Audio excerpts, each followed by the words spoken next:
பாறை கல்வெட்டிலிருந்து ஓலைச்சீட்டுகள் வரை தலைமுறைகள் கடந்த கதைகள் சொல்லப்பட்டு வந்தன. ஓலைச்சீட்டில் இருந்த கதைகள் இப்போது ஏஐ மூளையிலே. சாட் ஜிபிடி எப்படி மனிதன் மாதிரி பேசுதுன்னு யோசிச்சிருக்கீங்களா? அதுதான் எல்எல்எம், லார்ஜ் லாங்குவேஜ் மாடல்.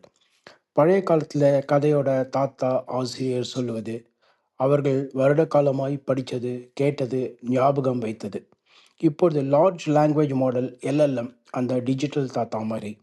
லட்சக்கணக்கான புக்ஸ், ஆர்டிகல், கோட் படித்து அடுத்த வார்த்தை என்னன்னு ப்ரெடிக்ட் பண்ணும். சன் ரைசஸ் இந்தி அப்படின்னா ஈஸ்ட்னு சொல்லிடும். மலை போல எழுத்துக்கள், தரவுகள் படித்து அடுத்த வார்த்தை என்னன்னு கணிக்கக்கூடிய புத்திசாலி ஏஐ மூளைகள். LLM is the cornerstone for AI. இதுதான் அடித்தளம். இந்த வீடியோ உங்களுக்கு பிடிச்சிருக்குன்னு நினைக்கிறேன். தேங்க்ஸ் ஃபார் வாட்சிங். சப்ஸ்கிரைப் பண்ணுங்கள், லைக் பண்ணுங்கள், ஷேர் பண்ணுங்கள்.